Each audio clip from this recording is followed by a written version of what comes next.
Olá, sejam bem-vindos a mais um vídeo aqui no canal Tudo Sobre Economia e eu vou falar exatamente da relação China, Estados Unidos, Rússia, o que isso tem a ver com o dólar e com a mudança global. Mas antes de tudo, roda a vinheta. Pessoal, muito se fala hoje sobre o grupo que está sendo formado do BRICS, da Rússia com a China, possível terceira guerra mundial, tomada de território de Taiwan. Eu vou te falar que nem toda guerra é armada e tudo isso muitas vezes pode ser jogada econômica. Eu vou explicar desde o princípio para vocês entenderem como que isso está chegando num desfecho, que é uma mudança que desde 1945 está tendo ali uma hegemonia e essa hegemonia está caindo desde o ano de 2022.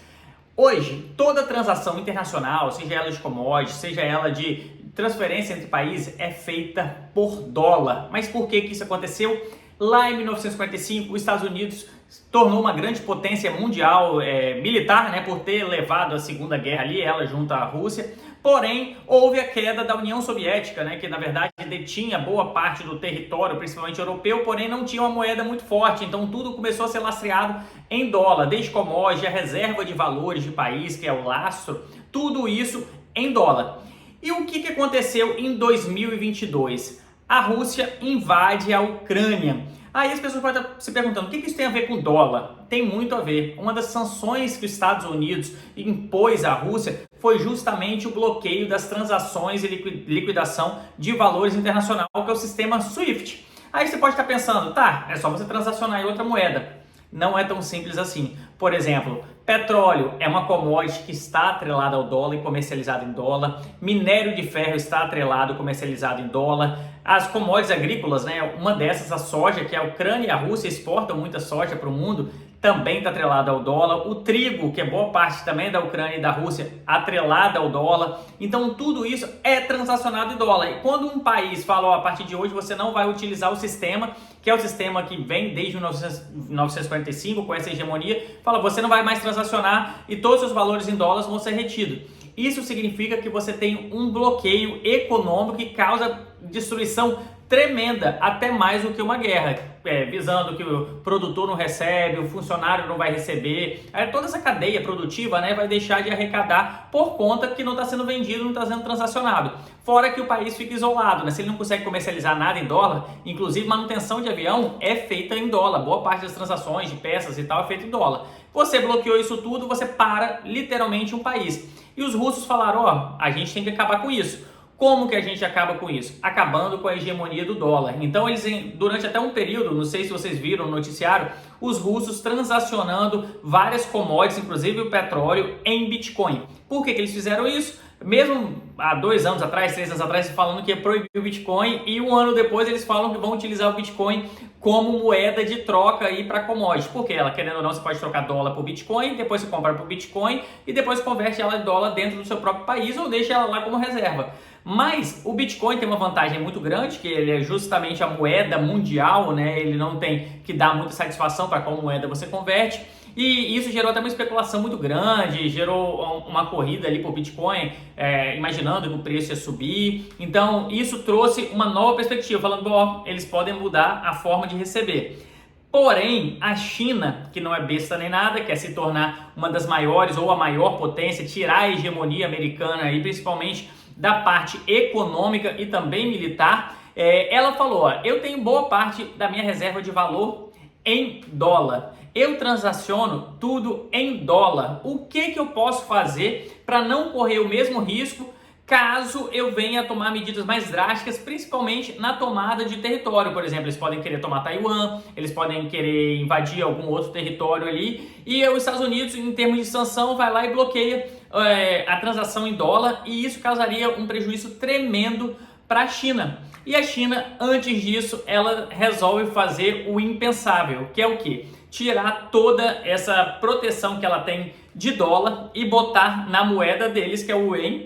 E quando vocês pegam essa moeda e começam a botar hoje uma outra moeda, isso significa que você está tirando um pouco da hegemonia do dólar. A diferença, o mundo inteiro transaciona em dólar. Quando você tem o mundo todo transacionando em dólar, significa que ainda os Estados Unidos detêm o poder da impressora de dinheiro, né? Eu quero imprimir 1 trilhão hoje para botar numa guerra. Ele consegue imprimir, a moeda continua sólida, porque querendo ou não vai emitir muito, porém o mundo inteiro está transacionando. Só que a China, numa jogada de querer ter uma equivalência em termos de valores de moeda, o que ela fez? Ela foi em países africanos, ela é muito necessitada de commodities, né? Então, boa parte dessas commodities, elas são tiradas aí de países como Brasil, Austrália, mas tem muito potencial na África. O problema da África é que não tem infraestrutura para tirar essas commodities da onde que elas estão e levar até um porto, porque eles não têm nem infraestrutura de retirada, nem de transporte, nem terrestre, nem aéreo, nem ferroviário, muito menos porto. Então a China começou a emprestar dinheiro na moeda deles, o yuan, tirando esse empréstimo todos para ser pago na moeda dele. Nada disso é transacionado em dólar. Só que aí vem uma grande jogada. Eles estão cobrando todos os valores, inclusive juros e tal, em moeda chinesa. E caso eles não paguem todo esse aparato que eles emprestaram, dinheiro que eles fizeram empréstimo, construção de porto, de estrada, tudo isso é privado, não é público, né? Feitos inclusive por empresas chinesas. Então é obrigatório fazer por empresas chinesas. Então eles emprestam dinheiro, contratam uma empresa chinesa, o lastro fica a obra pronta, então querendo ou não, se eles não pagarem, eles vão lá cobrar, falar não tem dinheiro para cobrar, eles vão invadir o território, pegam a obra que foi feita pela empresa chinesa, só que o governo não pagou, e faz disso ali uma forma de comercializar e expandir o seu poderio militar também. Isso também poderia causar conflito com os Estados Unidos. Só que aí é o ponto que a gente está falando da impressão de dinheiro, né? Eles estão imprimindo dinheiro, eles estão controlando num país que tem 1 ponto alguma coisa bilhões de pessoas, né? Então é muita gente. Então você consegue também gerar ali um processo de impressão de dinheiro sem causar muito dano inflacionário. É diferente do real, né? Real só o Brasil usa, uma moeda fraquíssima, se você imprime dinheiro, a inflação vai lá em cima e acontece o que a gente está vendo aí por conta da impressão de dinheiro aí da pandemia. Então vem um processo inflacionário grande com isso. Quando você pega a China e começa a dar dinheiro na moeda deles para países africanos para comercializar com você, você aumenta a possibilidade de países começarem a usar a sua moeda como moeda principal para transacionar, já que as commodities também vão ser transacionadas em moedas próprias. Por exemplo, a Rússia faz isso hoje com gás natural. Ela transaciona o gás natural, transaciona o petróleo via rublos russos, quando ela comercializa com a China, quando ela comercializa muitas vezes com a Índia, quando ela pega e manda gás para a Bielorrússia ou pega gás da Bielorrússia, ela está fortalecendo sua moeda para quê? Não atrelar o dólar.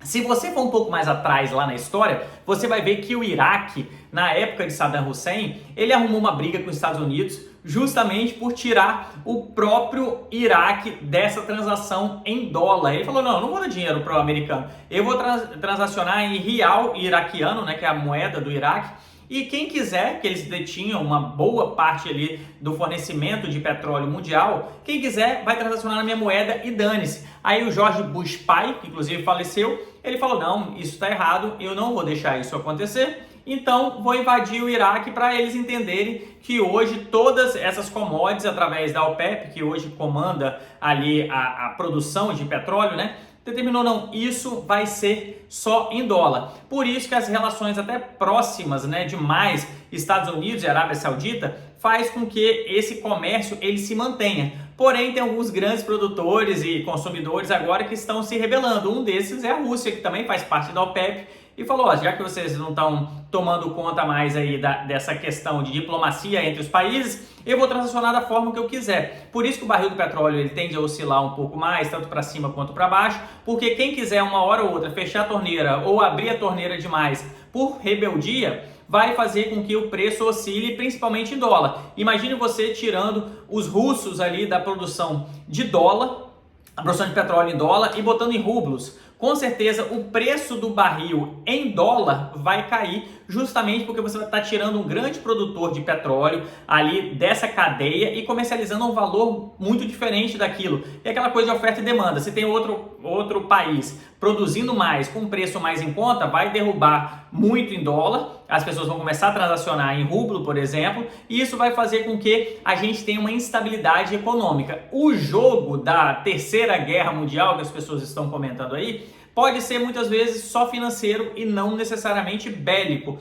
Quando você junta todas as estratégias para principalmente tirar a base financeira de um país que é lastreado em dólar, que tem suas reservas internacionais em dólar e bota em moeda própria, que ela pode ser lastreada, tem uma solidez ali, isso faz com que você tenha uma queda hegemônica da sua moeda. Por exemplo, da moeda americana, que ela vai acabar se enfraquecendo no século XXI por conta justamente dos países já entenderem que isso é uma saída para conseguir transacionar. Então você tira o poder hegemônico dos Estados Unidos conforme você vai ganhando território com outras moedas, faz com que você pegue duas grandes economias, que é a Rússia e China, e comece a transacionar entre si da forma que eles quiserem. Boa parte do dinheiro que era ali operado em dólar já não é mais operado em dólar. Você pega a expansão chinesa querendo levar sua moeda para dentro de países africanos para através de obras, de infraestrutura. É muito do que o Império Britânico fez durante a Primeira Guerra Mundial, até antes da Primeira Guerra Mundial, dando dinheiro, botando empresas, financiando linhas férreas, né? A China está fazendo isso no século XXI com a sua moeda, recebendo com a sua moeda e dando empresas chinesas para fazer essa obra. Então, é um meio que eles obtiveram de conseguir transacionar muito mais, ter muito mais dinheiro circulante pelo mundo com aí essa estratégia de tirar os Estados Unidos, enfraquecer a moeda americana, para isso levar um prejuízo americano. Claro, isso vai demorar tempo para acontecer, mas a gente sabe que os Estados Unidos com uma moeda fraca não é a mesma coisa, eles não conseguem ter o mesmo desempenho, né, inclusive bélico, do que outros países. Então isso sim também é uma guerra. Beleza? Espero que vocês tenham gostado. Não esqueça de deixar o like aqui nesse vídeo e se inscrever no canal para estar por dentro de todo o conteúdo que a gente coloca aqui. Até mais, pessoal. Tchau, tchau.